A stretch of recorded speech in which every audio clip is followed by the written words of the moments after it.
dan segala rasa. Haleluya. Terima Terpujilah kasih Engkau Bapa yang baik. Engkau yang lebih dulu mengasihi kami. Bahkan Engkau telah mati bagi kami supaya kami hidup. Lebih lagi Engkau telah bangkit untuk menolong kami Tuhan, memastikan mencari keselamatan kami, mencari kemenangan kami. Kami bersyukur Tuhan, besar kasih-Mu bagi kami. Engkau tolong kami mengasihi-Mu Tuhan. Engkau mampukan kami Bapa menuruti firman-Mu. Engkau pimpin setiap kami hari ini Bapa, untuk kami benar-benar mengasihi Tuhan. Berikan kami kasih-Mu, agar kami mampu mengasihi sebagaimana Engkau mengasihi kami Tuhan. Tolong kami Bapa dalam ibadah kami juga pada malam hari ini, biar sungguh-sungguh juga kami boleh buktikan kasih kami kepada Tuhan. Kami datang dengan kesungguhan hati kami Tuhan, memuji, menyembah, memuliakan Engkau Tuhan. Layakkan kami di hadirat-Mu, pimpin urapi setiap kami Tuhan. Terlebih kami hamba-hamba-Mu yang Tuhan percayakan melayani. Kau layakkan kami, urapi kami, mampukan kami Tuhan, dengan cara berkenan melayani Kau Tuhan. Mulai dari pemimpin puji-pujian, para pemain musik, operator LCD, operator singer, demikian juga Tuhan, layan perjamuan suci, pelayan koletan, pakai dengan kuasa-Mu. Terlebih hamba-Mu yang Tuhan percayakan menyampaikan firman Tuhan di tengah-tengah kami. Biarlah juga hamba-Mu menjadi saluran firman-Mu di tengah-tengah kami hari ini. Urapi hamba-Mu, perlengkapi hamba-Mu dengan limpah firman Tuhan yang disingkapkan rahasianya.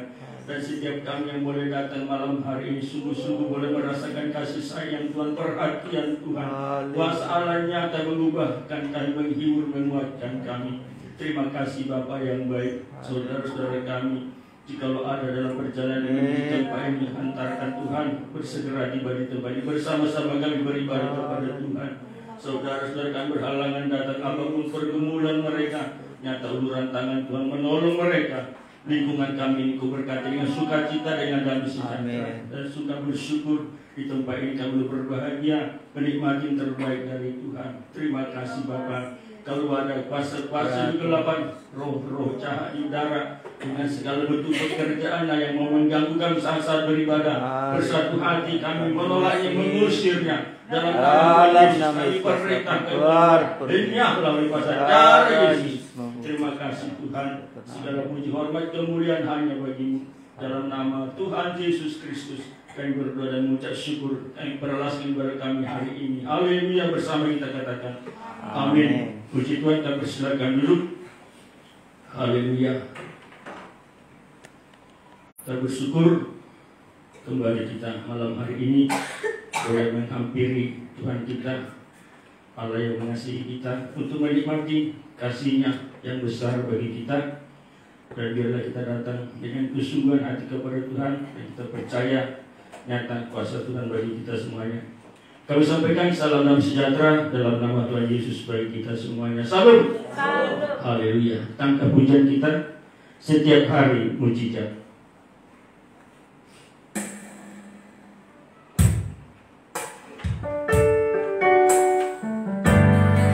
Engkau lebih tahu keperluanku dan harapanku.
Puji Tuhan, sungguh kita boleh merasakan, menikmati karya Tuhan dalam kehidupan kita, nyata mujizatnya bagi kita yang percaya. Bolehnya kita senantiasa mengucap syukur kepada Tuhan.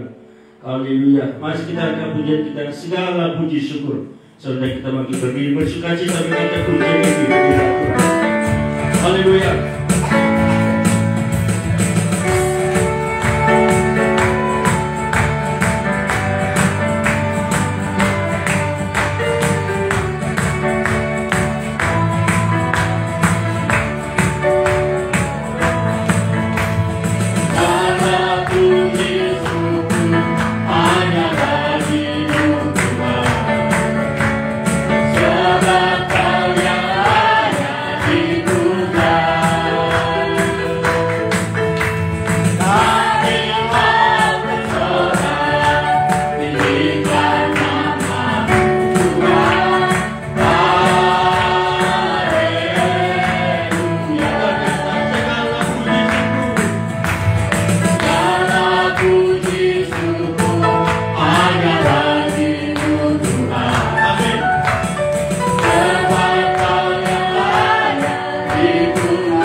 Silakan duduk.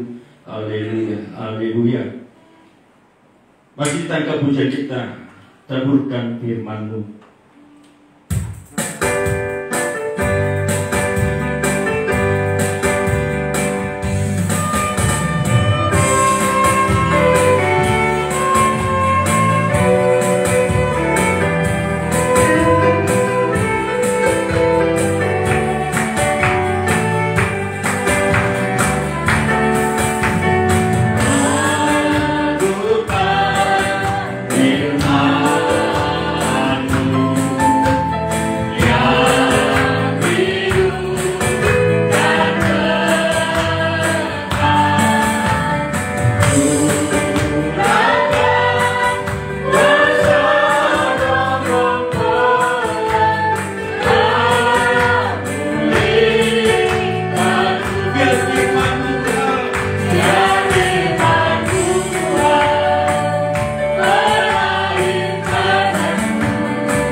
hari ini biar juga nyata firman Tuhan yang diperdengarkan menolong kita dan siapkan hati kita untuk diberkati oleh Tuhan sampai kita bangkit berdiri. Tangkap pujian kita, Tuhan Engkau ajaib bagiku.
Engkau masih bekerja di dalam hidup kami Tuhan.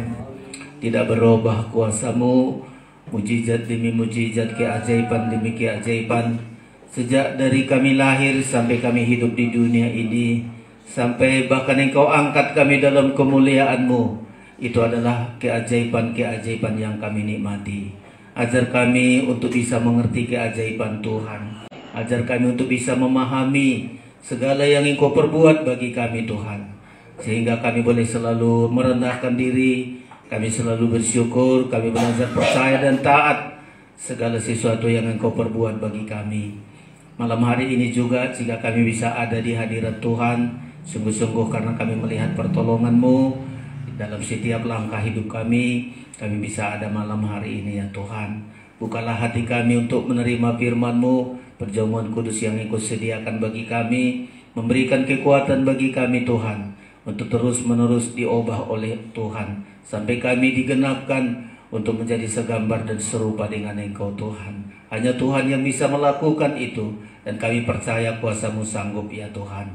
Terima kasih, kami sadar kuasa kegelapan seringkali mengganggu perhatian, perasaan, pikiran kami saat-saat kami mendengarkan firman-Mu. Itulah sebabnya kami bertindak untuk mengusir segala pekerjaan iblis, yaitu dalam nama Tuhan Yesus Kristus. Kuasa iblis kami usir keluar, pergi oleh kuasa darah Yesus. Malaikat memagari kami dari luar sampai ke ruangan ini. Damai sejahtera, ketenangan, bahkan semua fasilitas ibadah ini jauhkan dari segala kerusakan ya Tuhan. Kami bersyukur menyambut firman-Mu. Di dalam nama Yesus kami berdoa. Haleluya. Amin. Silakan duduk Bapak Ibu Saudara-saudara sekalian.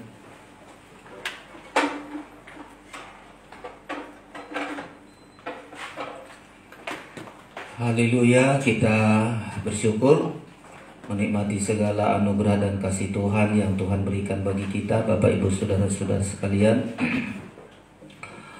sehingga kita bisa hadir untuk menyembah Tuhan, memuji Tuhan, karena ibadah kita ini sungguh-sungguh ibadah yang diharapkan oleh Tuhan, sehingga kita bisa hadir malam hari ini melalui banyak pergumulan, banyak kesibukan kita, namun Tuhan berkemurahan bagi kita sehingga kita bisa hadir malam hari ini. Saudara-saudara, sebelum menyampaikan firman Allah, kami menyampaikan salam sejahtera bagi kita semua. Salam. Ada lagi salam kita kedua, Ebenezer. Oh, nanti kalau Ebenezer jawabannya apa namanya? Sampai sekarang Tuhan menyertai kita. Coba nanti kalau saya bilang lagi sampai sekarang Tuhan menyertai kita, saudara jawab Ebenezer. Ini untuk selalu kita yakin pertolongan Tuhan ya. Ebenezer. Ulangi, sampai sekarang Tuhan menolong kita. Sampai sekarang Tuhan menolong kita. Iya. Sampai sekarang Tuhan menolong kita. Ebenezer. Sampai sekarang Tuhan menolong kita. Iya, sampai yakin. Saudara, kalau kita ngomong begitu iblisnya takut. Oh iya ya, iya ya. Sering kita, makanya perkataan kita, kata Alkitab menentukan. Makanya kita belajar kita, saudara-saudara sekalian. Tidak apa-apa ibadah kita. Nanti mungkin di pembukaan juga ditanya itu, saudara-saudara. Ada lagi, ini salam yang sangat luar biasa. Daripada kita bilang salam yang lain, ada lagi Philadelphia. Kalau Philadelphia jawabannya kasih persaudaraan. Kalau saya bilang lagi sini kasih persaudaraan, jawaban saudara Philadelphia. Ya, ini salam yang sangat bagus, saudara-saudara. Selama ini kan kita kenal hanya salam, tapi kita meningkat karena hidup ini terus berkembang, berkembang lebih baik, saudara-saudara ya. Jadi kita bersyukur hari ini tema kita masih perjuangan ibadah, saudara-saudara. Nanti coba di laptopnya sudah dibikin siapa itu ya.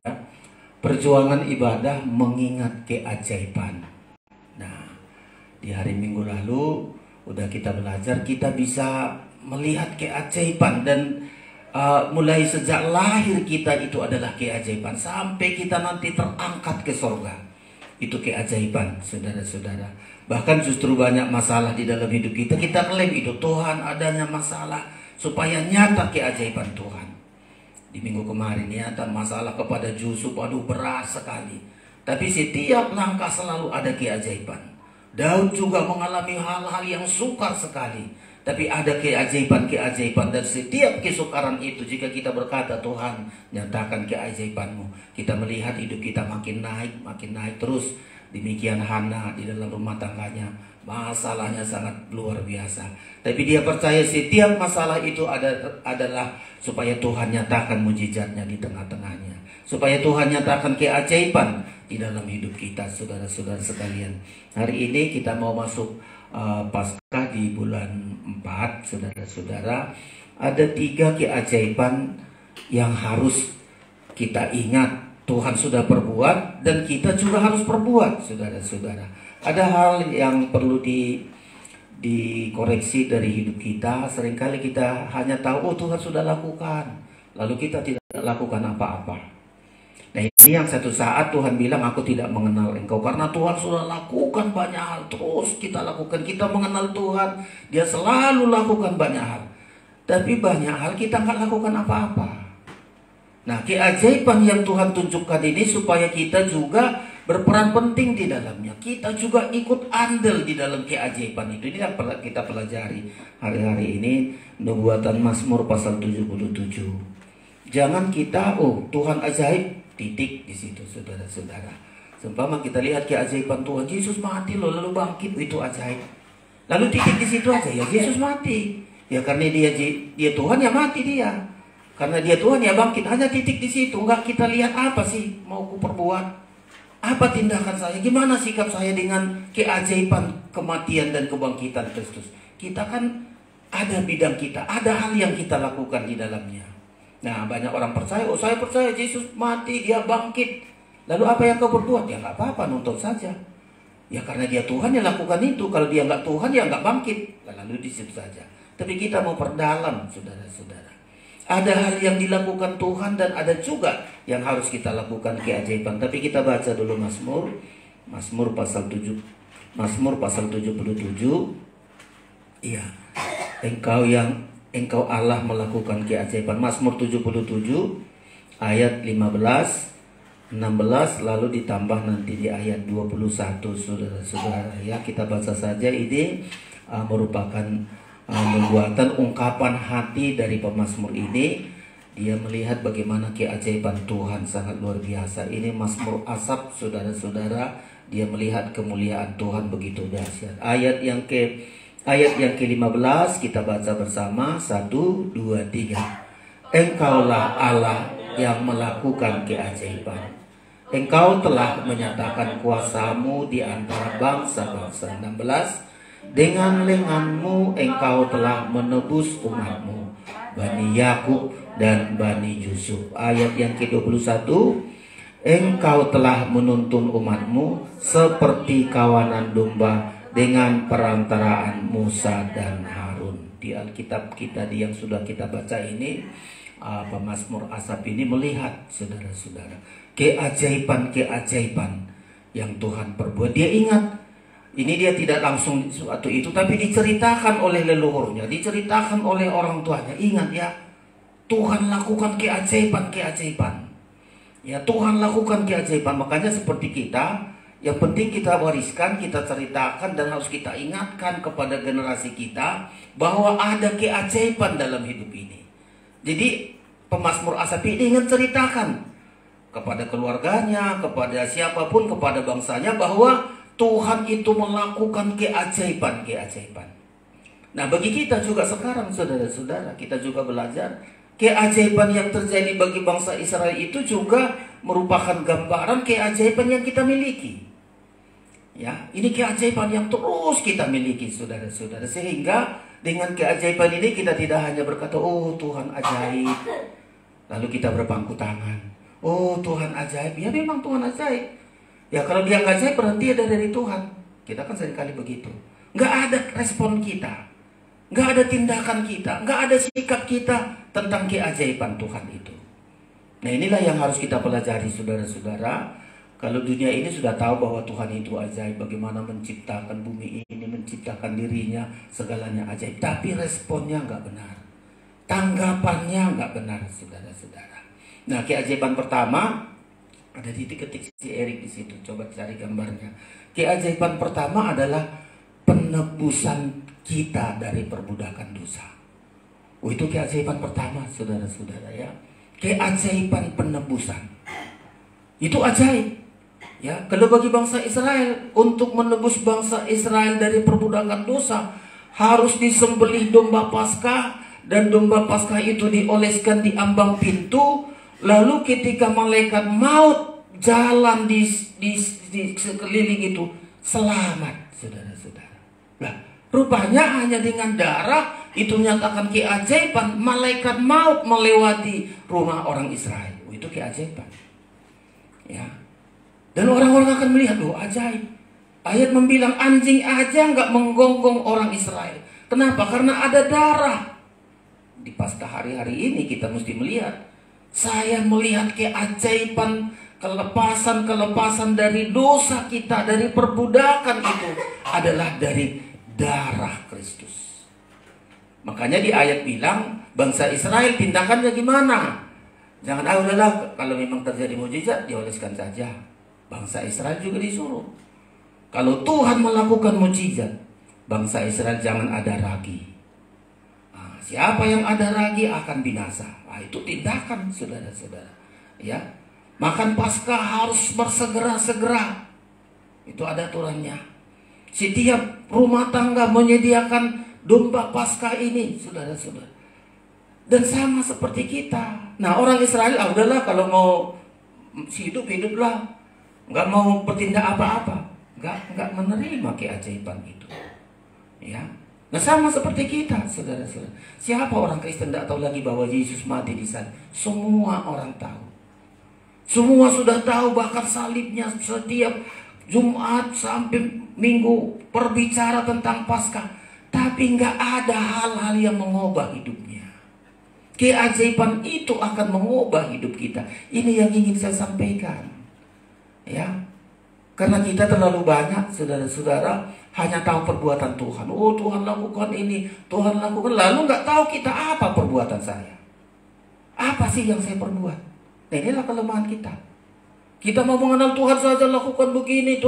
Tuhan katakan satu saat nggak ku kenal kau kalau nggak ada sesuatu yang kau lakukan. Ini makanya ayat di minggu yang lalu, kita bisa mengenal Tuhan lewat firman, tapi Tuhan mengenal kita lewat firman yang kita lakukan. Ada sesuatu yang kita lakukan dengan korban Tuhan ini, saudara-saudara. Ya, penebusan ini sangat penting sekali bagi kita. Bagi bangsa Israel, coba kita lihat di Keluaran, itu kan keajaiban. Ya, hanya darah domba Paskah dioleskan di pintu rumah mereka, di ambang pintu, bisa lolos. Sudah bangsa Israel berpesta.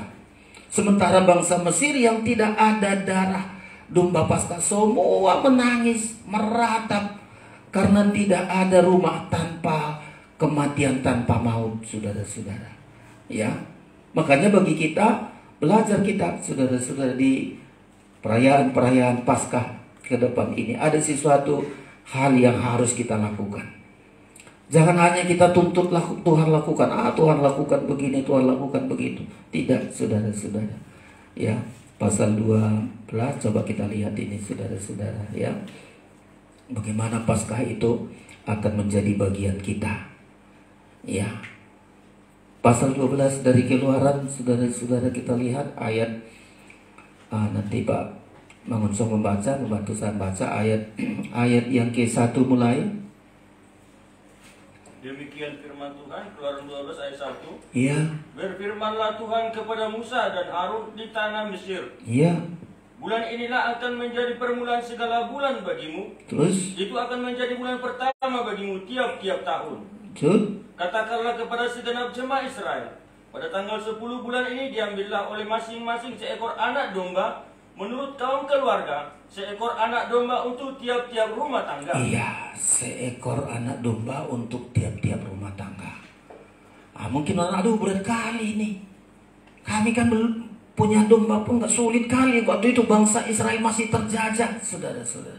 Tapi apapun harganya harus siapkan ini.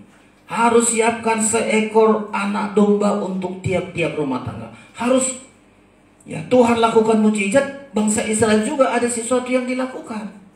Ya, yang kedua, saudara-saudara, dilewati ayat 8.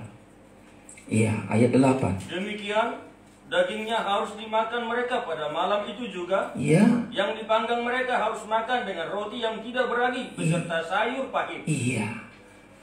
Setelah disediakan domba Paskahnya, darahnya dioleskan, lalu mereka makan dengan roti yang tidak beragi. Nah, ini ketetapan Tuhan. Gak bilang, udahlah, aku mau ingin roti apa aja suka-sukaku. Gak terjadi mujizat. Dan Tuhan gak suka, saudara-saudara. Itu peraturan yang kedua. Dan yang ketiga, ayat yang ke-11. Dan beginilah kamu memakannya, pinggangmu berikat, kasut pada kakimu, dan tongkat di tanganmu. Iya. Buru-burulah kamu memakannya. Itulah Paskah bagi Tuhan. Iya. Jadi saudara-saudara, disediakan Tuhan, kasih Tuhan aturan dulu. Sediakan domba Paskah ya, setiap rumah tangga 1. Ya. Setelah itu nanti memakan dengan roti pahit, tidak boleh ada ragi. Selama Paskah jangan ada ragi. Mereka harus singkirkan itu ragi, saudara-saudara. Terus kalau memakannya, kalian harus buru-buru. Ya, kalian harus pegang tongkat dan terburu-burulah memakan Paskah itu. Itu kan bangsa Israel lakukan dan Tuhan lakukan. Nah sekarang apa hasilnya bagi kita? Atau kita lihat dulu. Begitu mereka lakukan itu, maut tidak membinasakan mereka, saudara-saudara sekalian. Ya, bahkan seekor anjing pun tidak ada menggonggong. Itu hebat kali mujizat, keajaiban itu, saudara-saudara sekalian. Ya, di ayat sebentar. Ya, seekor anjing pun tidak menggonggong. Ayat, ya, dibaca itu di ayat yang ke-30. Pasal 12 ayat 30. Demikian, lalu bangunlah Firaun pada malam itu bersama semua pegawainya dan semua orang Mesir. Terus? Dan kedengarlah seruan yang hebat di Mesir, sebab tidak ada rumah yang tidak kematian. Iya, kalau tidak ada darah Paskah, darah domba, semua rumah-rumah orang Mesir tangisan, saudara-saudara.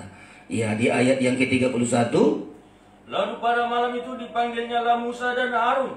Katanya, bangunlah, keluarlah dari tengah-tengah bangsaku. Terus? Baik kamu maupun orang Israel.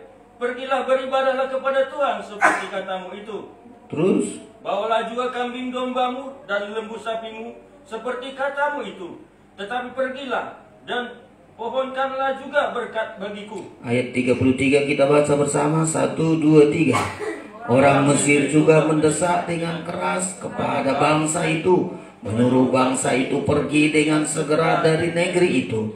Sebab kata mereka, nanti kami mati semuanya. 34. Lalu bangsa itu mengangkat adonannya seberangi-rangi dengan tempat adonan mereka terbungkus dalam kainnya di atas bahunya. 35. Orang Israel melakukan juga seperti kata Musa. Mereka meminta dari orang Mesir barang-barang emas dan perak serta kain-kain. 36.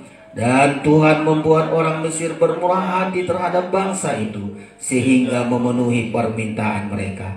Demikianlah mereka merampasi orang Mesir itu. Ini keajaiban sangat luar biasa, saudara-saudara. Ya, keajaiban pertama, mereka bisa keluar. Tidak ada maut, hanya darah dioleskan di ambang pintu. Mereka lolos dari maut, saudara-saudara. Yang kedua, mereka minta kepada tetangga-tetangganya, minta emas, kain, perak, diberikan, saudara-saudara. Oh, itu sangat keajaiban. Ya, ini penting kita pelajari, supaya kita juga pelajari. Kalau dulu domba Paskah di ambang pintu, sekarang domba Paskah itu adalah pribadi Kristus. Ya, Yesus, saudara-saudara. Dialah anak domba Paskah itu. Ya. Lalu kalau Yesus mati, apa sih tindakan kita?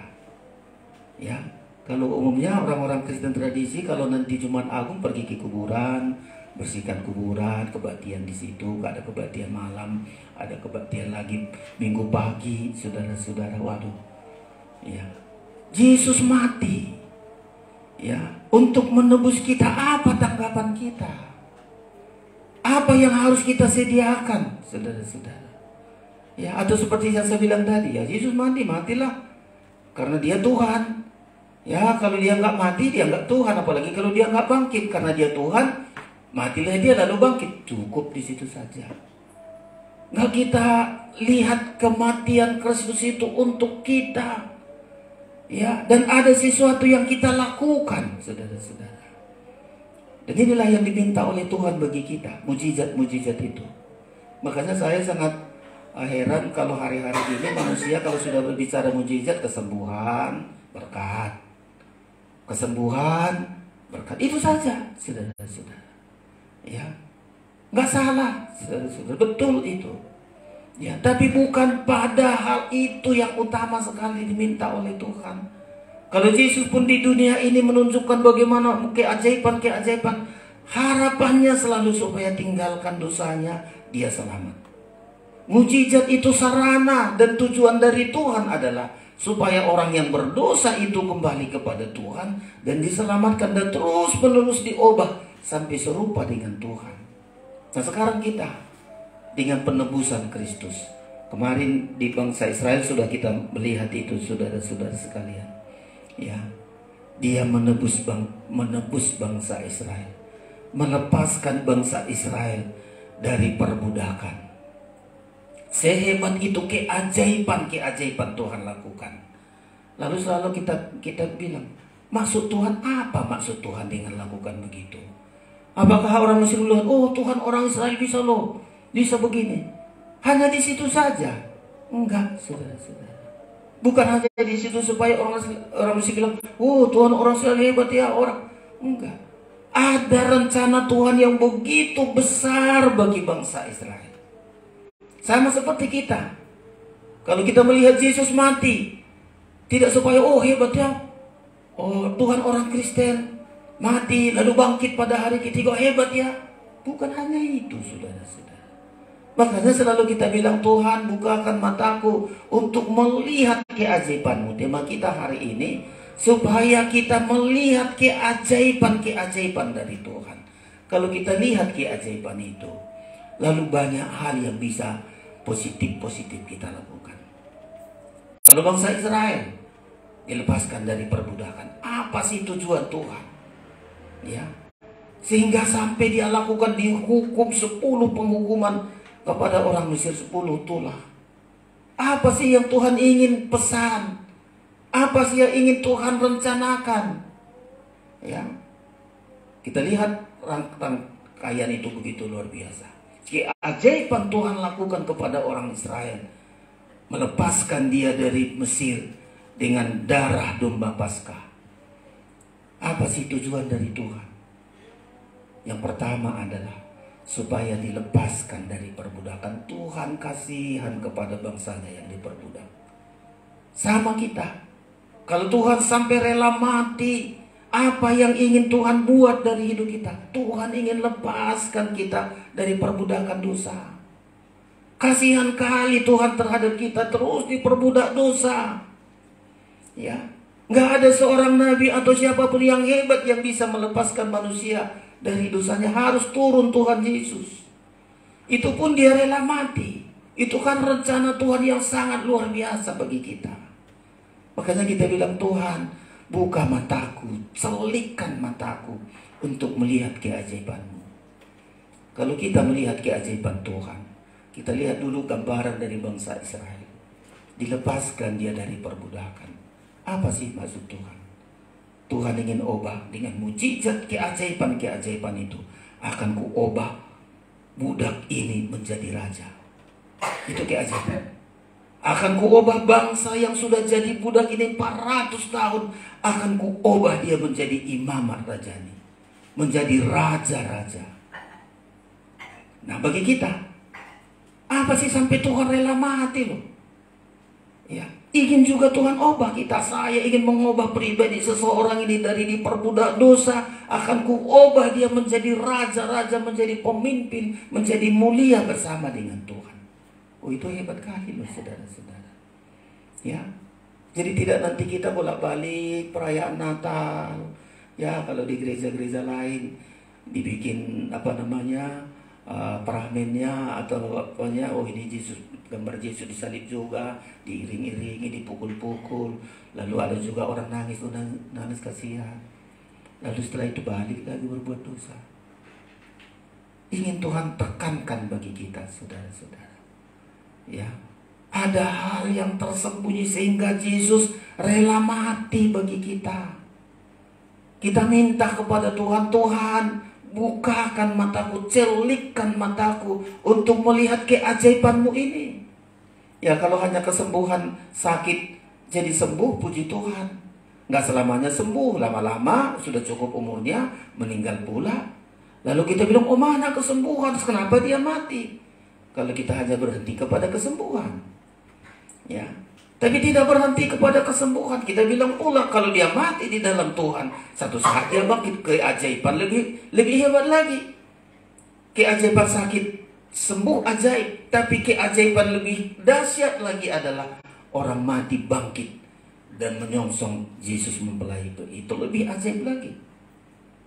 Ya, makanya kita berdoa, Tuhan selipkan mataku, terlebih di hari-hari yang kami jalani ini, bisa melihat keajaiban-keajaiban dari Tuhan.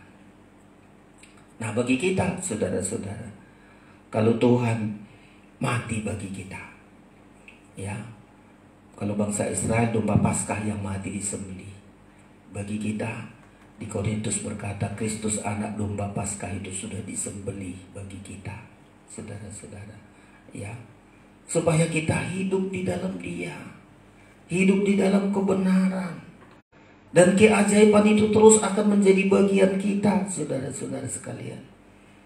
Dan selalu kita berdoa, Tuhan selipkan mata rohaniku.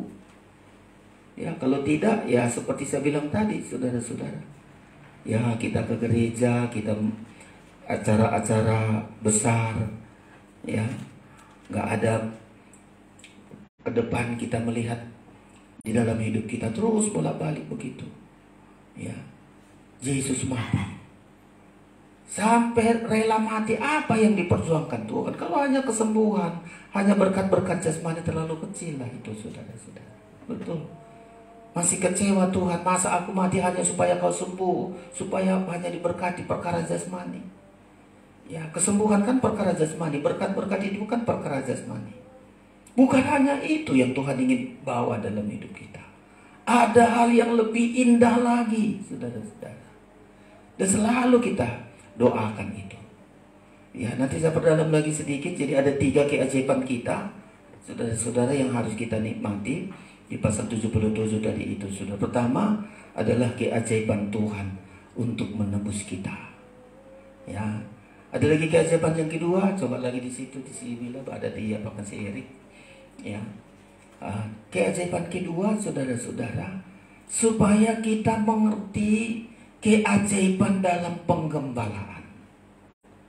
Nah, ini keajaiban penggembalaan. Ada lagi gambar-gambarnya dibikin si Erik. Jadi ke depan mestinya makin bagus lagi ya, tergembala itu gimana. Jadi ada hal yang selalu kita lihat, saudara-saudara. Ada kemarin gambar salib pertama. Tadi saya bilang keajaiban itu tentang Paskah Yesus yang disalibkan. Ya, itu sampai kita bisa terbuka mata Tuhan, luar biasa tentang keajaiban salib itu. Nah, ini yang pertama ini nanti, saudara-saudara, keajaiban dari salib Kristus, dari Yesus mati itu. Ya, secara letternya mereka kagum, saudara-saudara. Ya, terjadi keajaiban, matahari berhenti, gempa bumi sangat luar biasa hari itu. Ya, keajaiban-keajaiban, terlebih saat Yesus yang mati itu bangkit. Itu keajaiban yang sangat luar biasa, saudara-saudara. Dan terus kita maknai, Tuhan, sampai sehebat begitu Engkau lakukan keajaiban. Sehebat begitu Tuhan untuk kami. Jadi kembali, kalau Tuhan lakukan ini supaya oh Tuhan hebat, wow, ya Tuhan itu wow. Bukan hanya begitu. Tapi sampai ada kita lihat di situ rahasia besar. Kalau Yesus mati, di Alkitab kita banyak berkata, Dia membeli tubuh kita supaya tubuh kita menjadi miliknya. Yesus mati itu artinya sangat banyak sekali rahasia dari kematian Kristus ini bagi kita, yang harus kita tindak lanjuti. Paling tidak kalau sudah Yesus mati untuk kita, tindakan kita pertama, kita berhenti berbuat dosa. Berhenti berbuat dosa. Dan kembali kepada Tuhan untuk selalu hidup benar. Itu tindakan nyata dan harus terjadi. Jadi kalau orang sudah lihat, Yesus mati disalibkan, mujizat sangat luar biasa, lalu terus bolak-balik dosa, jatuh bangun dosa lagi, aduh, mempermainkan Yesus yang mati ini, saudara-saudara. Mau menyalibkan Yesus terus berkali-kali, mau menyalibkan Tuhan. Dikit masalah berdosa, dikit ujian berdosa. Ya, kapan kita mau melihat keajaiban ini? Kapan keajaiban itu kita dalam diri kita? Ya, sampai kita punya respon, Tuhan, sampai Engkau mati apa sih? Sampai kita bilang, Yesus mati supaya tubuhku ini menjadi baitnya Roh Kudus. tubuhku ini untuk memuliakan Tuhan. Dan kita respon itu. Rugi kali lah, kasihan kali lah kalau Tuhan sampai mati tubuh saya ini hanya untuk berbuat dosa. Aduh, bagaimana aku dapat membayangkan bagaimana perasaan Tuhan terhadap saya yang sudah Yesus mati untuk saya. Sampai begitu kita, saudara-saudara. Ya, kita hargai keajaiban pertama ini, Yesus yang mati. Nggak gampang kita jatuh bangun dalam dosa. Ya, apalagi untuk terus hidup dalam dosa, aduh sangat mengerikan kali. Ya, kalau jatuh dalam dosa, segera kita sadar. Ya, hari ini ada sesuatu kita silap, terpancing atau apa. Aduh, saya terjatuh dalam dosa. Segera kita sadar, segera kita kembali. Tapi kalau hidup dalam dosa, aduh ini mengerikan kali, saudara. Terus menjadi orang Kristen, terus nyanyi Yesus ajaib, terus menyanyi aku percaya sama Tuhan, lalu gak ada perubahan hidupnya. Kita sedang menyia-nyiakan pengorbanan Kristus, menyia-nyiakan, menginjak-injak korban Kristus. Aduh sangat mengerikan. Makanya kita bilang, Tuhan buka mataku melihat keajaiban pertama itu. Yesus sampai rela mati supaya tubuhku ini menjadi miliknya. Ya, supaya aku tidak lagi menjadi budak dosa. Ya, tidak lagi tubuhku ini menjadi alat-alatnya iblis, tapi tubuhku ini menjadi alat kebenaran, alatnya Tuhan. Dipakai Tuhan aku, sehingga Tuhan bisa bilang gak sia-sia rupanya pengorbananku itu. Ya, coba saudara-saudara sangat berbeda. Dan ini yang kita mohon, Tuhan ajari, celikkan mataku. Ya, baru nanti ada mujizat yang kedua, bergembala, saudara-saudara. Ya, di penggembalaan.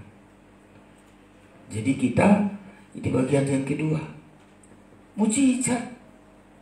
Setelah kita ditebus dari dosa, disucikan lewat dosa kita, Tuhan ingin menggembalakan kita, menuntun kita setiap hari.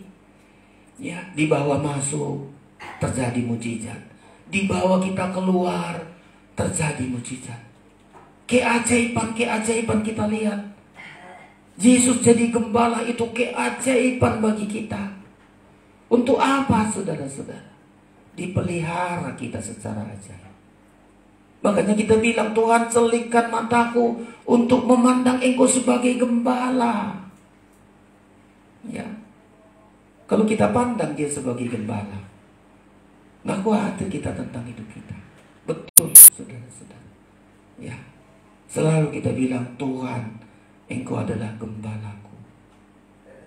Kita yang kadang-kadang, kalau Engkau melakukan, dari mana aku makan? Kalau nggak aku buat begini, bagaimana ya Tuhan? Hanya oke-oke saja, ACC saja. Ini ya sudah, nggak ada Tuhan berbuat apa-apa. Karena kita tidak menyadari bahwa Dia adalah keajaiban untuk menggembalakan kita. Ya, keajaiban penggembalaan itu sampai kita nikmati, saudara-saudara. Coba bangsa Israel, kita kembali bangsa Israel, dilepaskan dari perbudakan. Di mana mereka digembalakan? Di padang gurun, saudara-saudara. Di padang gurun, nggak ada tempat menuai, menabur menuai, nggak ada, saudara-saudara. Tapi Tuhan tunjukkan Dia sebagai gembala di situ. Keajaiban terjadi. Ya, laut Teberau yang nggak ada kapal disediakan siapapun sanggup, Tuhan sentikan itu. Tuhan buat jalan di tengah laut. Hebat kali lah itu, keajaiban itu. Keajaiban penggembalaan itu sangat dahsyat. Kalau keajaiban darah domba itu sudah ajaib, Tuhan bawa lagi kita lebih ajaib lagi. Makanya kita bilang, celikkan mataku Tuhan, supaya aku melihat keajaiban-Mu, terlebih keajaiban Tuhan sebagai gembala.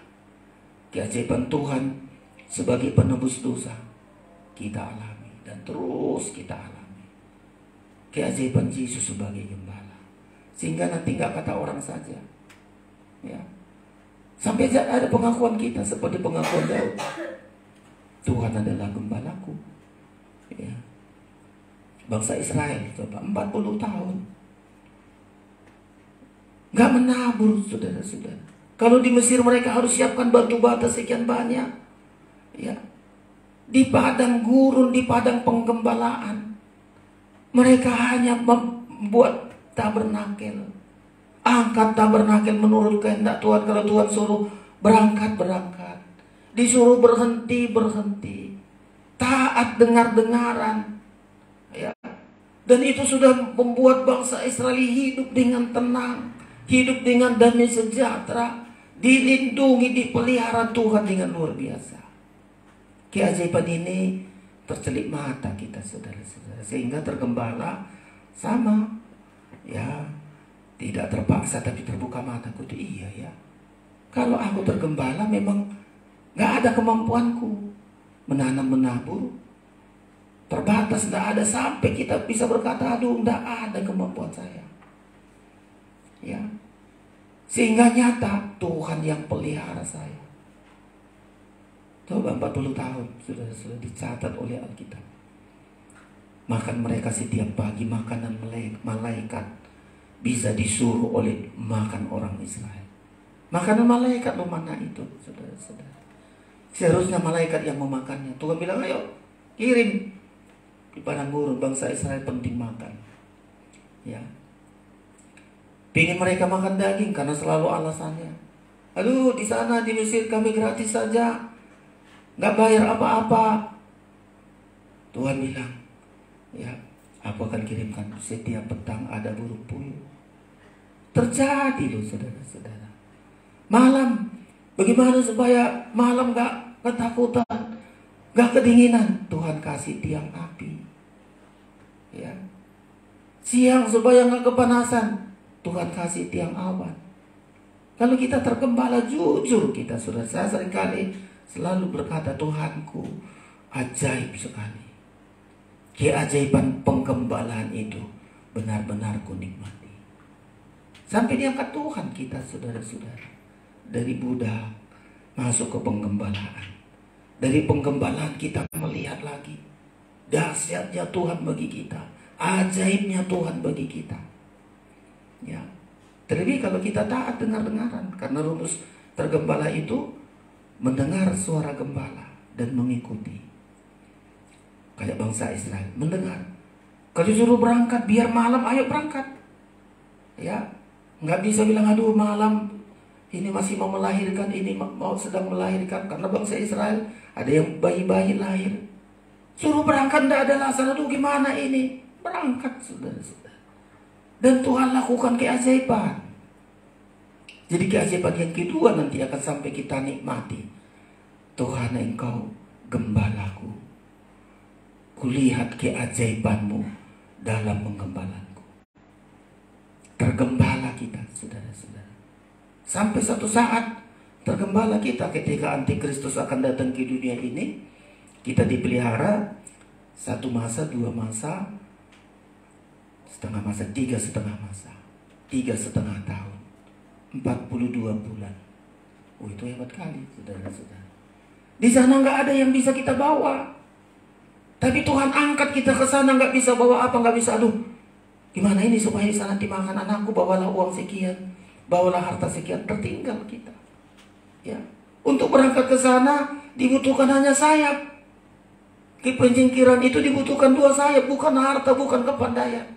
Kita terangkat dengan 2 sayap. Di sanalah kita penggembala itu selama 3,5 tahun. Dari situlah nanti kita baru diangkat untuk masuk pesta nikah anak domba Allah. Jadi sekarang ini sudah mulai kita belajar tentang keajaiban penggembalaan. Keajaiban penggembalaan. Sampai kita lihat, oh iya. Jadi saya kalau seringkali bersaksi, maafkan jangan, bukan untuk sombong, tapi selalu begitu. Sejak saya pengerja sampai hari ini, ya. Sejak saya pengerja sekolah kitab, setelah itu jadi pengerja berumah tangga, sampai hari ini terus aku melihat ajaib kalau saya berada di penggembalaan, ya. Ajaib kalau ada penebusan kemarin, itu yang pertama. Yang kedua, ajaib kalau saya tergembala, ya. Orang lain akan bilang, coba yang tidak ngapain kau 3 macam ibadah? Orang satu minggu aja, tengok aku seminggu aja, udah punya ini, sudah punya itu. Atau lebih dahsyat lagi, tengok aku sekali setahun aja, udah punya sana rumah sini, harta di sana situ. Ya, tapi kita bukan itu sasaran kita, saudara-saudara. Keajaiban dalam penggembalaan ini, ada sesuatu hal yang ingin diubah oleh Tuhan. Ya, kenapa harus 40 tahun bangsa Israel? Supaya Tuhan ingin melihat isi hati kita. Di penggembalaan ini jujur saja kita, Tuhan ingin koreksi isi hatimu. Apa sih isi hatimu? Ketika aku kasih kau nggak punya makanan, nggak punya roti, mau ku tengok apa isi hatimu. Ya, perjalanan panjang. Bisa perjalanan dari situ ke bangsa Israel, nggak usah hanya 3 hari perjalanan sampai. Tuhan ingin juga ku tengok isi hatimu. Jangan-jangan nanti kau menyesal. Jangan-jangan kau hanya cari enak. Nah, itulah penggembalaan, saudara-saudara. Jadi di penggembalaan ini Tuhan ingin menengok hati kita. Ya, ada saatnya Tuhan kasih kekurangan. Seperti bangsa Israel, nggak punya air, lalu ada air pahit. Mau tengok hatimu bagaimana? Jadi penggembalaan ini ingin Tuhan tengok. Ya. Dan kalau Tuhan tengok hati kita, Tuhan ingin sucikan kita. Makanya di penggembalaan ini, begitu Tuhan tengok hati kita, Dia ingin sucikan kita, terus menerus disucikan, terus mensucikan, seperti bangsa Israel. Ya, kalau bangsa Israel tidak mau disucikan, tertinggallah, matilah bergelimpangan di padang gurun. Ya, jadi hal-hal yang indah sekali, keajaiban-keajaiban di dalam penggembalaan ini. Dan puji Tuhan kalau respon kita positif. Ya, Tuhan terima kasih. Kulihat keajaiban dalam penggembalaan ini. Ketika saya tergembala, keajaiban yang kau lakukan. Ketika aku kekurangan ada air pahit, airnya pahit semua. Kulihat keajaiban. Hanya sepotong kayu dilemparkan, air semua jadi manis. Tuhan sediakan lagi mata air yang sangat luar biasa dan pohon korma. Ya. Gak ada maksud Tuhan untuk menyiksa bangsa Israel di penggembalaan. Bangsa Israel yang seringkali salah tanggapannya. Musa, yang kau pikirnya gak ada kuburan di Mesir, maka kau bawa kami ke sini. Coba, langsung negatif pikirannya. Ya, selalu begitu. Musa selalu yang salah. Musa begini, Musa begitu. Tetapi apapun, saudara-saudara sekalian, kita melihat keajaiban orang Israel. Mau nggak mau, pemazmur dan banyak nabi-nabi selalu melihat keajaiban itu dilakukan oleh Tuhan. Ya, sama seperti kita, saudara-saudara. Kita bilang, Tuhan celikkan mataku untuk melihat keajaiban dalam penggembalaan, keajaiban dalam penebusan. Ya, sampai yang kedua ini adalah keajaiban dalam penggembalaan, saudara-saudara. Karena satu saat kita sampai, saudara-saudara, ya, kita di dunia ini hanya padang gurun saja, betul-betul dunia ini padang gurun saja. Sampai Tuhan lihat isi hati kita. Gimana sih isi hatimu ketika ada hal-hal begini? Ya, bagaimana hati kita? Ya, sampai ada bangsa Israel, kita ingat itu. Ketika ada kesulitan sampai dibilang di ayat itu, adakah Tuhan di tengah-tengah kita? Hebat kali, saudara-saudara. Ya, hebat kali. Di tengah-tengah penggembalaan baru keluar, mau bangun lembu emas. Gak ada keberatan bangsa Israel untuk bangun lembu emas. Si Harun bilang, ayo semua wanita kumpulkan anting-antingmu, kita buat lembu emas. Gak ada keberatan. Rugi begini, baru ku pakai ini, selama ini gak punya anting-anting, sekarang mereka siapkan. Kalau untuk berhala gak ada kesulitan, saudara-saudara. Ya, tapi selalu Tuhan ingin bawa di penggembalaan ini terus digembalakan, mujizat dalam penggembalaan sampai bisa kita nikmati, saudara-saudara. Di penggembalaan inilah kita dibentuk hati kita sampai Tuhan tahu isi hati kita. Ya, di penggembalaan itu, saudara-saudara. Ya, Lalu ada nanti mujizat terakhir, bagian yang ketiga. Coba si Wila bagian yang ketiga. Nah ini di bagian pengangkatan, saudara-saudara. Yesus naik ke sorga. Ini mujizat sangat luar biasa, saudara-saudara. Yesus terangkat ke sorga. Ya, dia mati, dia bangkit untuk menggembalakan kita. Ya, dan dia terangkat ke sorga. Mujizat terakhir nanti pengangkatan. Ya, siapa yang ikut ke sana? Ya ikuti dari bagian pertama. Mujizat penebusan, dia dapat melihat dan dia masuk di dalamnya, memberikan hidupnya, mengalami penebusan terus-menerus. Ya, melihat mujizat dalam penggembalaan, terus diubah isi hatinya, hidupnya mengalami penyucian terus-menerus. Tiba saatnya nanti saudara-saudara, bagian yang terakhir ini adalah pengangkatan. Ini dahsyat lagi, saudara-saudara. Pengangkatan, kesempurnaan ini. Ya. Dan ini kita rindukan, Tuhan, biar cerlikkan mataku melihat 3 keajaiban, supaya nggak hanya keajaiban kesembuhan, berkat-berkat jasmani, bagi semua kita tinggalkan itu, saudara-saudara. Tapi sasaran keajaiban terakhir ini nanti ke ruangan maha suci, saudara-saudara, dibawa kita kepada kemuliaan. Ya, sama mulia dengan Kristus, duduk di dalam tahta kemuliaannya, memerintah, menghakimi bangsa Israel, memerintah bersama dengan Tuhan. Nah, keajaiban-keajaiban ini yang kita lihat. Ya, terangkat kita, saudara-saudara. Yang mati yang sudah mengalami keajaiban penebusan dosa, sudah melihat keajaiban dalam penggembalaan, lalu dia mati di dalam Tuhan, akan dibangkitkan untuk masuk di dalam kemuliaan ini. Kesana hati kita, saudara-saudara. Ya, jadi jangan kita sibuk saja tentang keajaiban-keajaiban jasmani ini. Dosa diselesaikan dan berikan tubuh kita menjadi milik Kristus, senjata kebenaran, hidup di dalam kebenaran dan terus menjadi anak-anak terang, anak-anak kebenaran. Ya, itu dari perjuangan kita. Kalau Yesus sampai mati, kita berhenti berbuat dosa. Lakukan Tuhan, aku mau menjadi anak Tuhan, aku mau menjadi senjata kebenaran.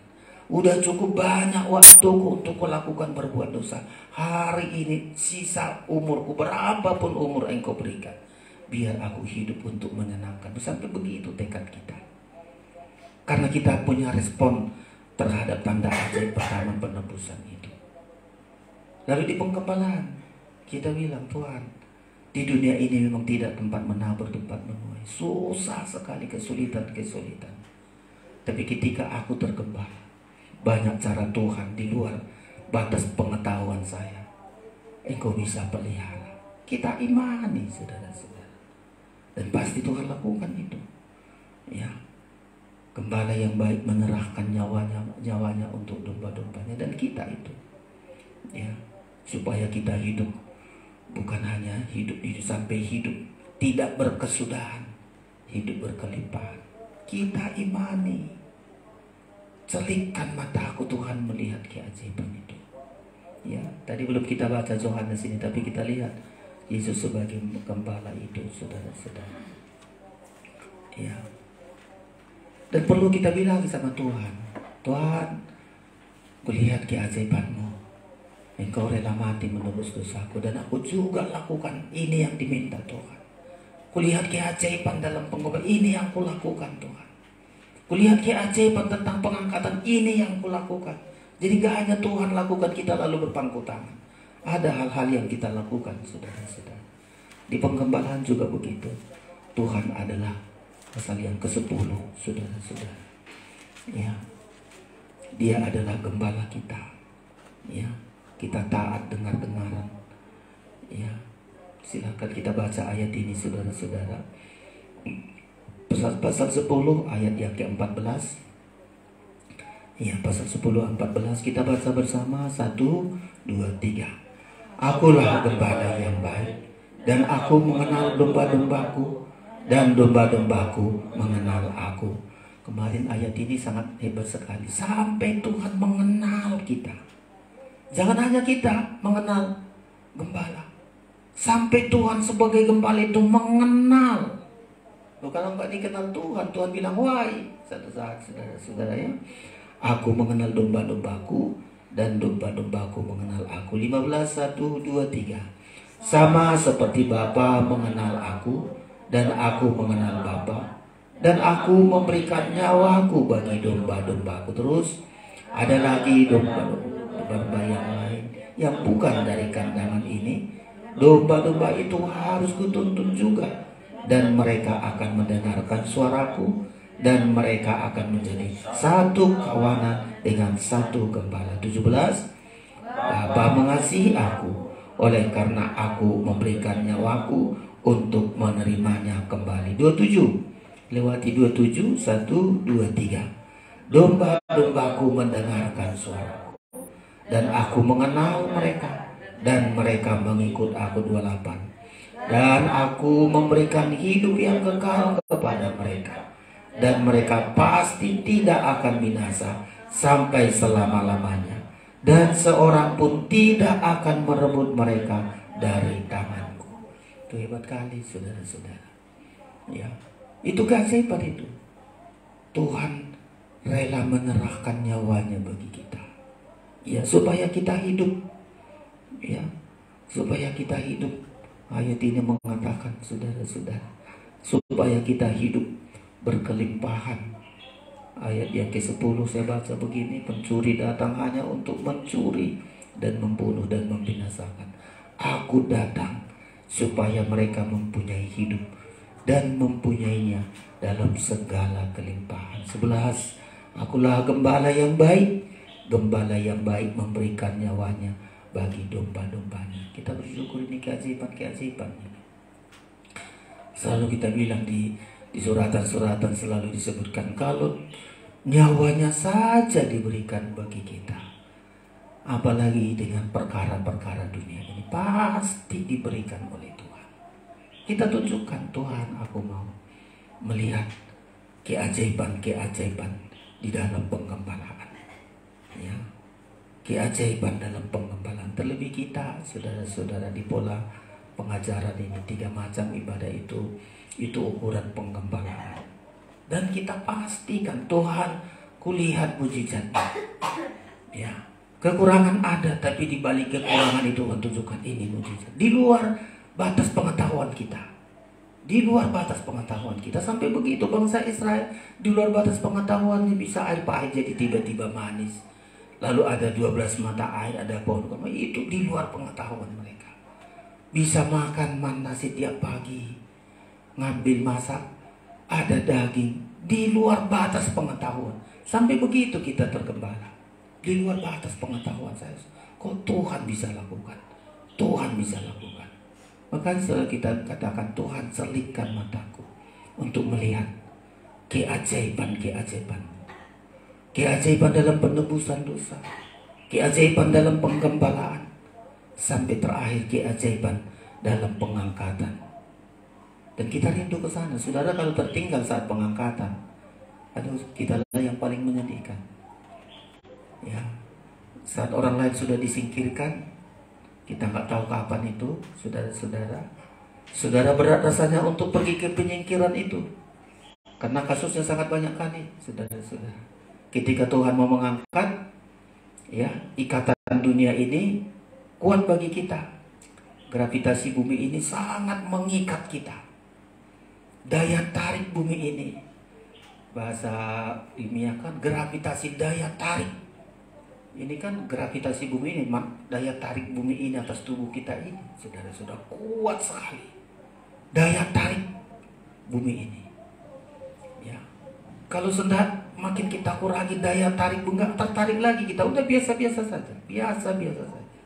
Kalau sudah mulai daya tarik bumi ini enggak mempengaruhi hidup kita, ketika Tuhan mau membawa kita ke penyingkiran itu, kuatlah sayap kita, saudara-saudara.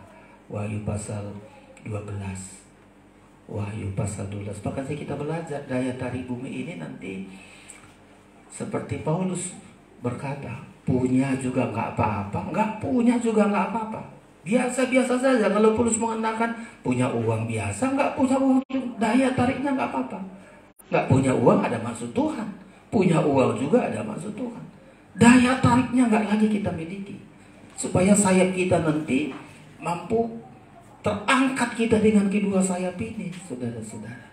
Ya, dan ini keajaiban pengangkatannya sangat luar biasa. Makanya kita mohon kepada Tuhan, ya, supaya kita menikmati, saudara-saudara. Pasal 12, ya, Wahyu, saudara-saudara, kita lihat ini.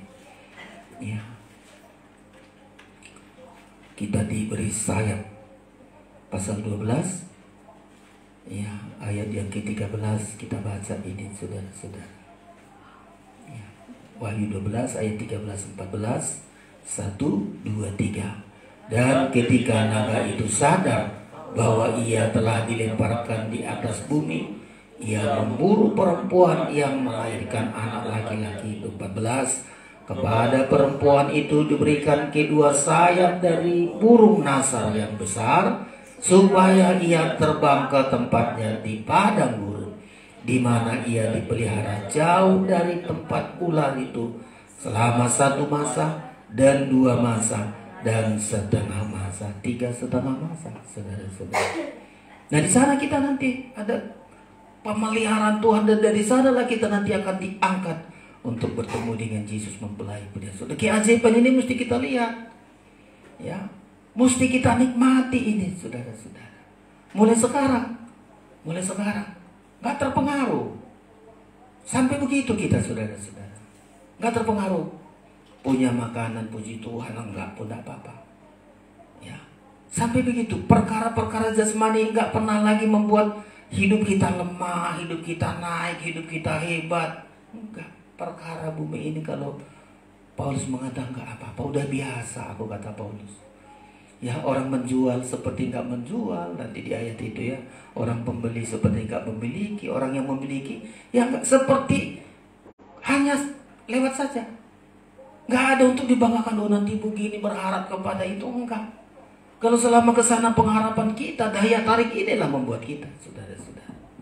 Ya, makanya kita selalu berdoa, Tuhan, kulihat keajaiban.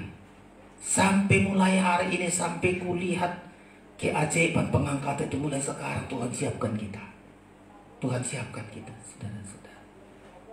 Ya, daya tarik bumi ini nggak terpengaruh bagi kita. Ya, bumi ini, saya bilang punya nggak apa-apa, nggak punya juga biasa-biasa saja. Ya, kalau punya berarti ada sesuatu yang ingin saya buat. Kalau nggak punya, ya berarti ada maksud Tuhan untuk berseru. Begitu saja hidup ini, saudara-saudara. Sampai nggak ada lagi daya tarik. Gravitasi bumi ini nggak menarik kita lagi. Ya, nggak tertarik lagi kita, saudara. Makanya saudara selalu berdoa, Tuhan, masih kalau daya tarik bumi ini selalu mau kurang ini, kurang sana, kurang situ, koreksi loh, saudara-saudara. Jangan nanti bumi ini menenggelamkan kita, harta kita, kesibukan kita, yang lain-lain. Ya, ingat seperti kedatangan Tuhan kedua kali, seperti zaman Nuh, zaman zaman siapa lagi? Zaman Nuh, zaman Lot. Orang hanya sibuk jasmani, sibuk nanam, membangun, terus di situ. Gak sibuk, saudara-saudara, melihat keajaiban ini. Sementara Nuh, dia percaya keajaiban. Kalau disuruh Tuhan, ayo Nuh, bangun bahtera. Ya, bangun bahtera. Karena itu perintahkan Tuhan, terjadi keajaiban. Dia lakukan. Sementara yang lain, ngapain Nuh membangun bahtera? Siapalah bisa masuk ke situ? Dijual nggak bisa, diperdagangkan nggak bisa, mau di mana? Selalu, saudara-saudara. Tapi Nuh belajar. Ya, apa yang Tuhan katakan itu terjadi. Keselamatan kepada dia dan keluarganya. Daya tarik bumi ini, saudara-saudara. Ya, bisa dibantu saya yang membeli, ya seperti nggak daya tariknya. Ya ada puji Tuhan, nggak ada puji Tuhan. Sampai begitu kita, saudara-saudara. Dan mulai sekarang, saya pertama selalu punya nggak apa-apa, punya juga bukan untuk diapa-apain, saudara-saudara. Coba mengingat akhir zaman di Korintus itu, cari ayatnya. Yang memiliki seperti nggak memiliki. Nah, apa artinya sini, saudara-saudara? Supaya kita melihat daya tarik bumi ini nggak lagi mempengaruhi hidup kita, bisa dicari. Coba di Petrus, cari di Alkitab itu dulu. Ya. Nggak terpengaruh kita. Kalau Rasul Paulus mengatakan biasa, nggak makan biasa, punya juga biasa. Wah, itulah sudah sampai Rasul Paulus sampai ke langit berapa dia diangkat, saudara-saudara. Sampai ke langit yang ketiga dia diangkat.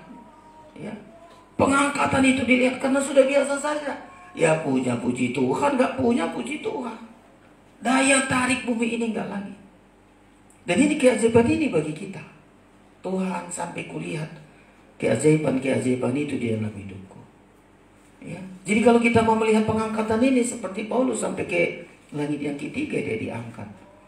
Karena benar-benar sampai dibilang semua yang di dunia hanya sampah saja, katanya. Coba. Nggak ada ya tariknya lagi. Sampah saja kuanggap semuanya ini. Coba. Sampai begitu nanti saudara-saudara, supaya kita melihat pengangkatan itu bagi kita. Bisa dicari. Iya, coba ya 1 Korintus 7. Ya. Jadi nggak lagi kita, aduh nggak punya aku langsung pesimis, kita langsung, aduh kok gini ya. Udah biasa. Atau punya juga nggak bangga-bangga kali. Semua itu nggak ada artinya bagi kita. Pasal 7 itu tadi apa bilang? Ayat? Iya. Ayat 30. Coba kita baca ini, saudara-saudara. Iya, seolah-olah ini penting sekali. Iya, betul ya, terima kasih. 30, kita baca ini sama-sama. Ya, 1, 2, 3. Dan orang-orang yang menangis seolah-olah tidak menangis. Dan orang-orang yang bergembira seolah-olah tidak bergembira. Dan terus, dan orang-orang yang membeli seolah-olah tidak memiliki apa yang mereka beli. 31. Pendeknya orang-orang yang mempergunakan barang-barang duniawi seolah-olah sama sekali tidak mempergunakannya. Terus, sebab dunia seperti yang kita kenal sekarang akan berlalu. Coba daya tarik bumi ini. Ya. Kalau Rasul Paulus sampai bilang, kuanggap sampah semua itu. Ya. Biasa dia punya, nggak jadi sombong, nggak punya, nggak minder, nggak nyalahkan Tuhan. Sampai ke situ nanti, sampai kita lihat keajaiban. Jadi kalau kita nanti masuk di bagian yang ketiga ini, sudah kita rasakan keajaiban penebusan, sudah kita rasakan keajaiban penggembalaan. Kita kan sekarang mau masuk ke bagian yang ketiga ini, pengangkatan ini. Ya, Rasul Paulus ketika bilang begitu, dianggap semua sampah itu. Baru di Roma dia sampai kulihat ada seorang diangkat sampai ke langit, 1 lagi 2, pengangkatan itu terjadi. Ya, jadi saudara-saudara, di sana kita rindu. Ya, saya selalu tidak mau menyuruh saudara supaya udahlah nggak boleh beli ini, boleh, tapi ingat, jangan ini membebani hidupku, jangan ini merintangi hidupku, jangan ini justru menenggelamkan diriku. Coba Roma 1, Rasul Paulus mengatakan 1 Korintus 12 ya, ada seorang yang diangkat sampai ke langit yang ketiga. Jadi pengangkatan itu rumusnya begitu. Jadi nggak nanti Usianu diangkat karena begini, karena begitu, enggak. Ya, berapa Pak bilang? Coba kita lihat ya, sama-sama saudara-saudara saya. Tadi persiapkan bagian. Iya, pasal 12, 2 Korintus 12. Ia diangkat sampai ke tingkat yang ketiga dari surga. Aduh, pengangkatan ini dasar loh saudara-saudara. Lah kalau saudara tertinggal, siap-siaplah dianiaya antikristus. Harta saudara semua ditawan oleh antikristus. Di sanalah paling mengerikan, kita punya lalu kita disiksa. Kita punya lalu kita disiksa hati kita dengan barang-barang yang kita miliki. Pasal 12, 2 Korintus ya. Sama-sama kita baca saudara-saudara. 1, 2, 3.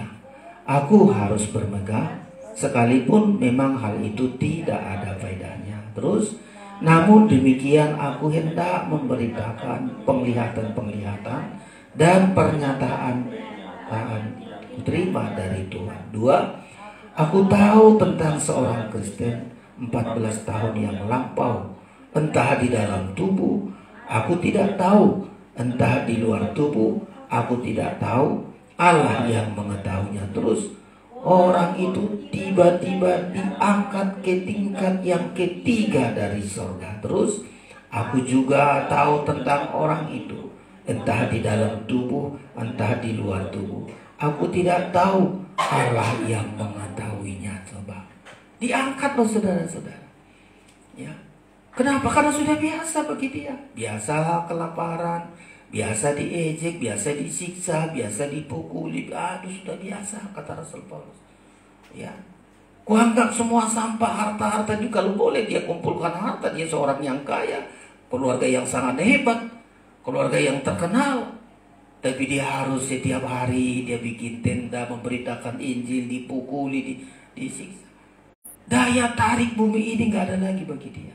Sampai Tuhan angkat dia. Itu pun sudah diangkat ketiga, supaya dia gak menyombongkan diri. Tuhan kasih lagi iblis mengkosong dia. Coba di ayat ini kurasa nanti itu ya. Ya. Dikasih lagi saudara-saudara. Ya, supaya dia selalu rendah hati, jangan karena pengangkatan itu lalu dia sombong. Ya. Pasal berapa ini? Coba. Ayat yang ke-7 ya. Ya, dikasih saudara-saudara. Ya. Pasal 12 tadi. Ya, ayat yang ke-7. Supaya aku tidak meninggikan. Coba saya baca ini ayat 7 ya. Dan supaya aku jangan meninggikan diri karena pernyataan-pernyataan yang luar biasa itu. Maka aku diberi suatu duri di dalam dagingku. Ya. Yaitu seorang utusan iblis untuk mengocok aku supaya aku jangan meninggikan diri. Tentang hal itu aku sudah 3 kali berseru kepada Tuhan supaya utusan iblis itu mundur daripadaku. 9. Tetapi jawab Tuhan kepadaku, cukuplah kasih karuniaku bagimu, sebab justru dalam kelemahanlah kuasaku menjadi sempurna. Sebab itu aku lebih suka bermegah atas kelemahanku, supaya kuasa Kristus turun menaungi aku. Dasarnya saudara-saudara. Jadi kalau kita mau melihat nanti keajaiban pengangkatan ini, ya, kita sudah tergembala, sudah ditebus dari dosa kita. Kita sudah masuk dalam penggembalaan sampai Tuhan tahu isi hati kita. Tuhan sudah ubah kita keobahan-keobahan. Ada lagi paling yang terakhir, daya tarik bumi ini. Dulu di sekolah Alkitab kami dikasih guru kami analogi, artinya begini. Seperti layang-layang bisa terbang jauh kali, hanya seutas benang kita pegang, katanya. Ini daya tarik, ini ikatan bumi ini. Hanya satu benang, padahal udah jauh tinggi kali. Satu benang ini aja kita tarik dia, kita tarik. Selama daya tarik bumi ini masih mempengaruhi hati kita, satu saat terjun juga, masih jatuh lagi. Ini pergumulan kita, saudara-saudara. Intinya kita minta kepada Tuhan, Tuhan, buka mataku untuk melihat keajaiban-Mu. Mampukan aku untuk berada terus di jalur keajaiban ini. Di jalur keajaiban ini, aku bisa berhenti berbuat dosa. Aku bisa tergembala. Intinya 3 saja. Berhenti berbuat dosa, tergembala. Sampai ketiga, daya tarik bumi ini. Ya. Sampai bisa kita bilang, biasa saja, nggak punya juga biasa, punya juga biasa. Nggak ada satu hal bagi kita yang luar biasa. Semua. Bahkan kita anggap semua perkara dunia ini hanya sampah. Bisa dicari sampah itu dari kata Rasul Paulus. Sudah kuanggap semua sampah. Sampai begitu kita, saudara-saudara. Karena Tuhan ingin bawa kita. Sudah lama kita di dunia ini, apalah kita kumpul, apalah bagian kita. Itu tadi mengusung di mana bagian sampah itu tadi? Filipi 3. Saudara-saudara, kesana arah kita. Ya, Filipi 3 sampai kita bilang udah biasa saja, puja juga enggak, ya enggak jadi apa-apa, semua sudah sampai ku anggap semua itu bagikan sampah, ya. Ayat 8 betul ya. Demikian saya baca saudara-saudara, Filipi 3 ayat 8 begini, malah segala sesuatu ku anggap rugi karena pengenalan akan Kristus Yesus Tuhanku lebih mulia daripada semuanya itu. Jadi Paulus ini melihat keajaiban itu intinya, kulihat keajaiban pribadi Kristus, pengenalan akan kasih Kristus lebih daripada semua itu. Lanjut dikatakan, oleh karena Dia aku telah melepaskan semua, coba, kepintarannya, ijazahnya, kehormatannya, sampai suku dari mana dia, orang tuanya orang yang sangat hebat. Ayat ini membilang begitu, ya, oleh karena Dialah aku telah melepaskan semuanya itu dan menganggapnya sampah supaya aku memperoleh Kristus, ya.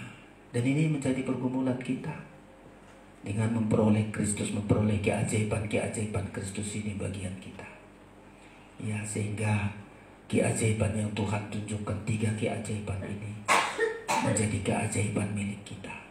Dengan keajaiban penebusannya kita berhenti berbuat dosa, kembali kepada Tuhan. Dengan keajaiban penggembalaan kita terus dipelihara oleh Tuhan, kita disucikan oleh Tuhan sampai Tuhan tahu isi hati kita. Sampai terakhir nanti kita melihat mujizat keajaiban pengangkatan ini, ketika kita daya tarik bumi ini tidak lagi pengaruhi kita. Udah biasa kita semua hal-hal lahiriah ini. Bukan yang kita sombongkan, bukan pula membuat kita pesimis.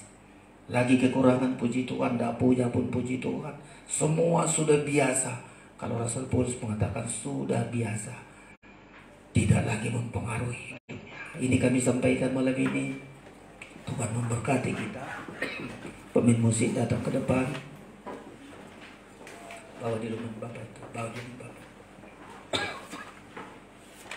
Ya, kita naikkan pujian kita kepada Tuhan.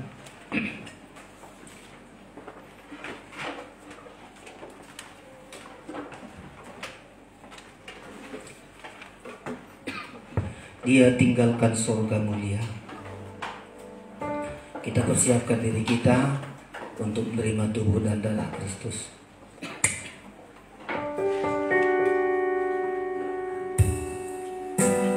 Semua bangkit berdiri.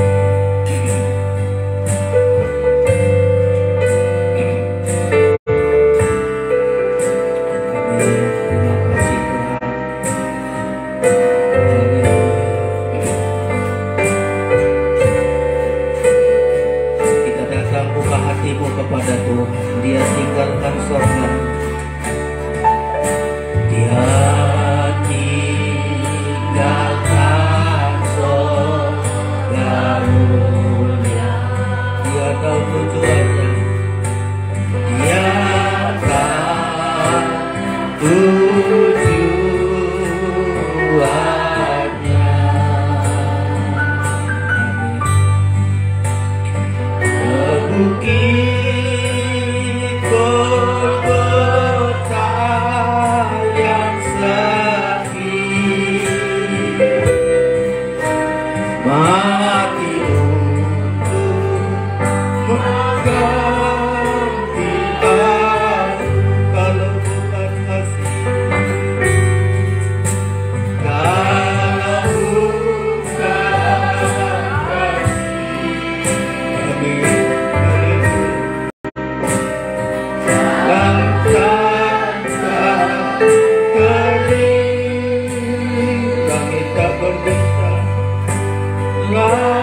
Tuhan tinggalkan sorga, dia rela mati. Hari ini nikmati keajaiban ini. Keajaiban membuat kita bertobat, membuat kita hidup dalam kebenaran.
Tapi Tuhan mati untuk kami orang berdosa.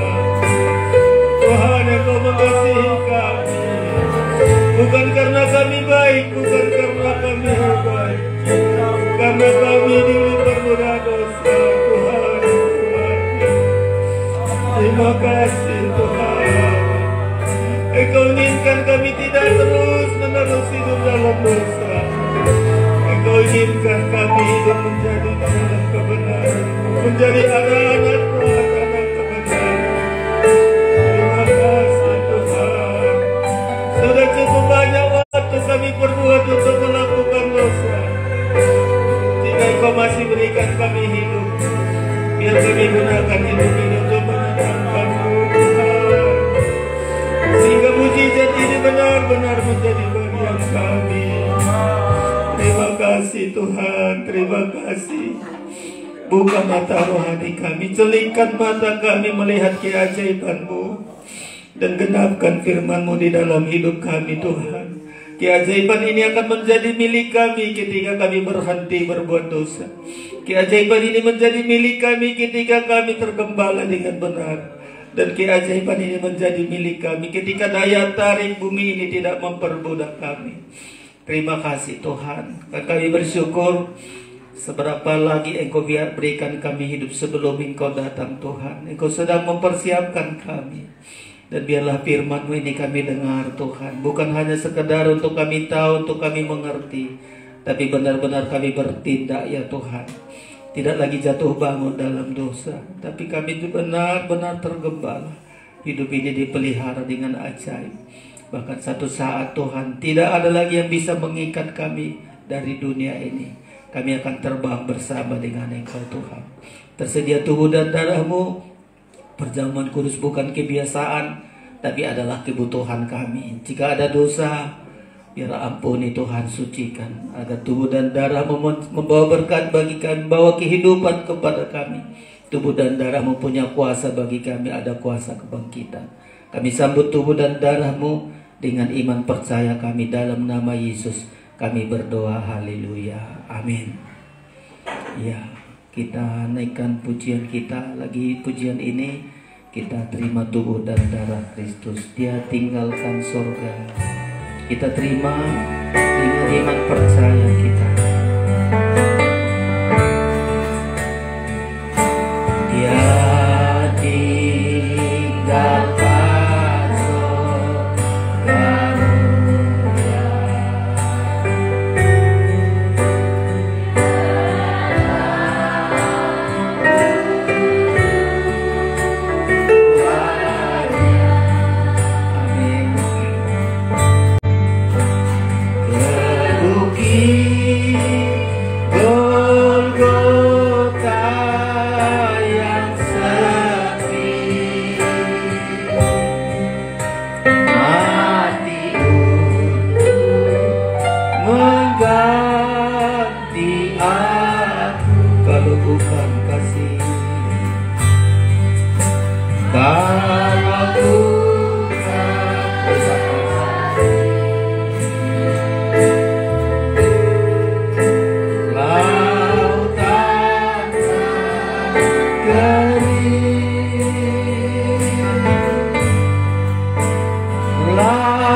berdiri.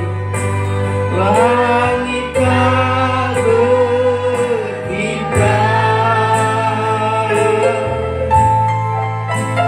surga hanya impian. Kalau bukan kasih, surga hanya impian. Surga hanya impian. Tiada sukacita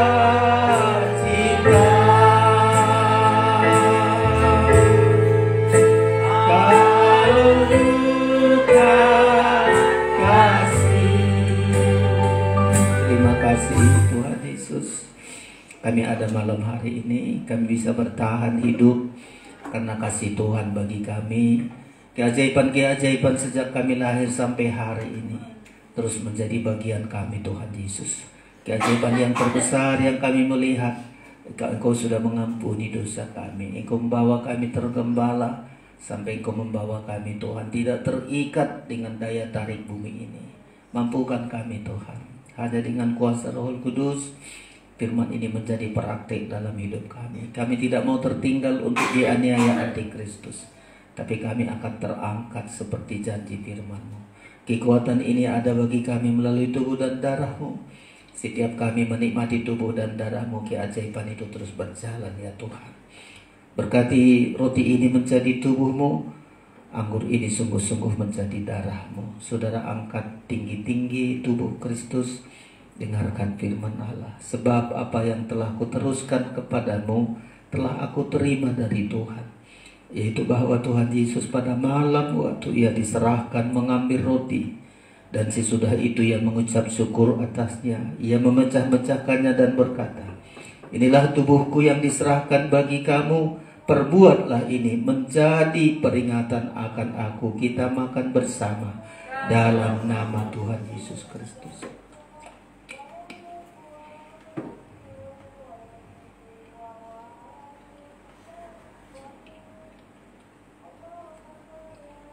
Saudara angkat darah Kristus, dengarkan firman Allah. Demikian juga Ia mengambil cawan sesudah makan lalu berkata, cawan ini adalah perjanjian baru yang dimeteraikan oleh darahku. Perbuatlah ini setiap kali kamu meminumnya menjadi peringatan akan aku.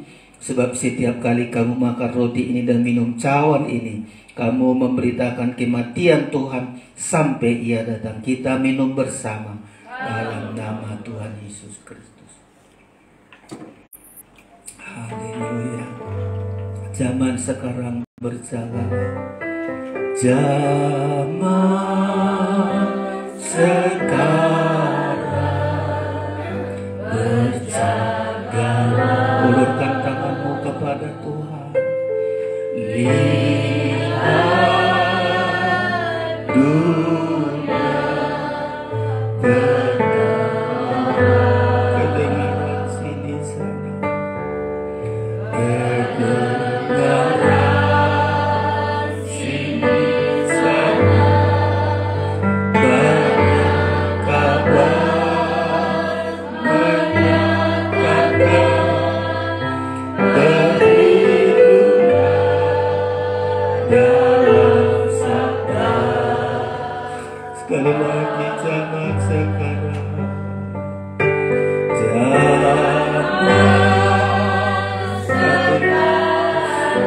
amin Tuhan.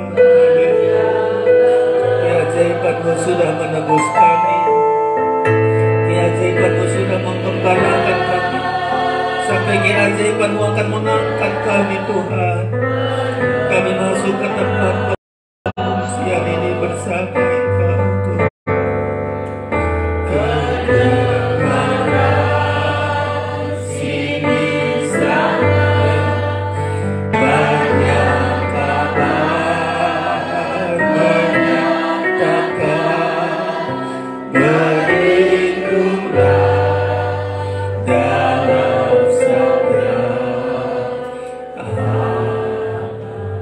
Terima kasih Tuhan, sungguh kami diberkati. Keajaiban ini bukan hanya kami tengok, tapi kami alami. Keajaiban ini bukan sekedar membuat kami kagum, tapi keajaiban ini menjadi milik kami Tuhan. Kami tidak lagi bolak-balik jatuh dalam dosa, tapi kami hidup di dalam kebenaran. Terus menerus kami anak-anak kebenaran. Kami tergembala karena di dalamnya Engkau tidak membuat kami kekurangan. Selalu tepat waktunya ada hal-hal yang sulit supaya terjadi mujizat-Mu Tuhan. Sampai semua ikatan dunia ini, sampai satu saat kami meninggalkan segala-galanya untuk Engkau. Mampukan kami Tuhan Yesus. Hanya Roh Kudus membuat kami mengerti sampai kami boleh menjadi pelaku firman-Mu. Terpujilah nama-Mu. Kami akan berikan persembahan kami dengan sukacita. Dalam nama Yesus kami berdoa. Haleluya. Amin. Silakan duduk Bapak Ibu Saudara-saudara, kita naikkan pujian kita. Ebenezer. Kita naikkan pujian ini, kita berikan persembahan kita. Ebenezer, sampai sekarang Tuhan menolong kita.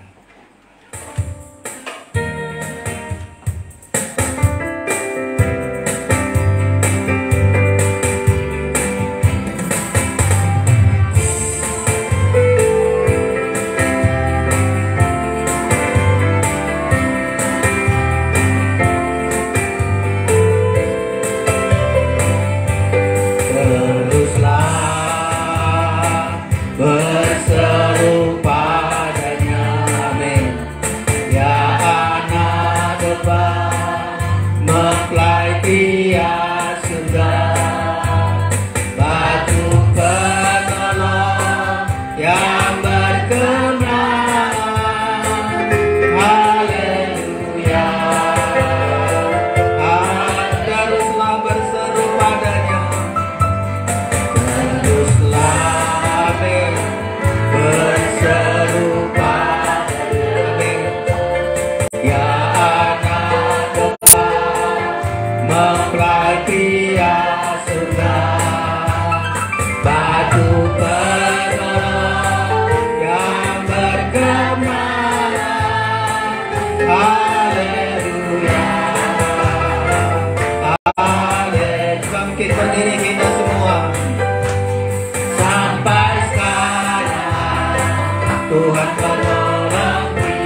dengan yakin sampai sekarang. Amin.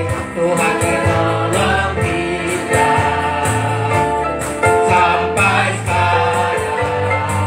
Tuhan menolong, Tuhan pasti, Tuhan pasti memberikan pertolongan.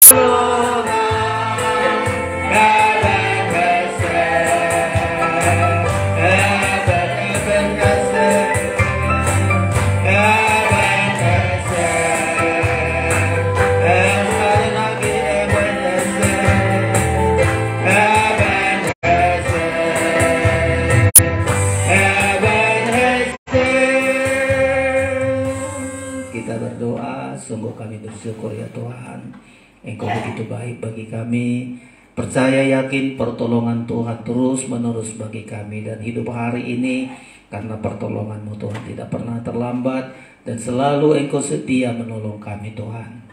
Terima kasih Engkau memberkati kami. Setiap kami hadir yang malam hari ini, Engkau melihat kehadiran kami, perjuangan kami, jerih lelah kami. sebagaimana firman-Mu. Oleh karena firman-Mu kami lakukan semua, menunjukkan kami mengasihi Engkau karena Engkau sudah lebih dahulu mengasihi kami. Teman-teman kami yang tidak hadir, jika karena sakit Engkau sembuhkan. Teman-teman kami yang berharap kepadamu, walau tidak kami sebut, nyatakan pertolongan-Mu jika karena sakit. Pak Ibn Sigalingi sampai hari ini juga Engkau pulihkan hamba-Mu Tuhan.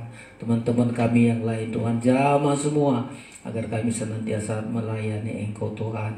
Engkau tolong sidang jemaat Tuhan yang masih belum tergembala 3 macam ibadah. Tidak putus-putusnya kami berdoa, berkemurahanlah Tuhan kepada mereka. Terima kasih Tuhan, persembahan kami berkati kami semua ya Tuhan. Malam hari ini kami datang untuk diberkati Tuhan. Tumpangkan tangan-Mu untuk memberkati kami sekalian. Saudara yang terkasih, terimalah anugerah dan berkat dari Allah Bapa di surga, kasih sayang dari Tuhan Yesus Kristus, persekutuan Roh Kudus menyertai kita malam hari ini sampai selama-lamanya. Pulanglah dengan damai sejahtera dan sukacita di dalam nama Tuhan Yesus, Tuhan dan mempelai pria surga. Haleluya. Bersama kita katakan amin. Ebenezer. Sampai sekarang Tuhan menolong kita. Sekali lagi, Ebenezer. Sampai sekarang Tuhan menolong kita. Sampai sekarang Tuhan menolong kita.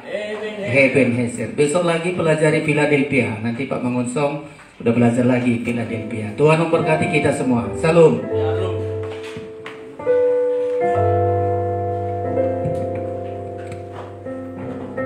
Kita nyanyian chord sebentar untuk besok.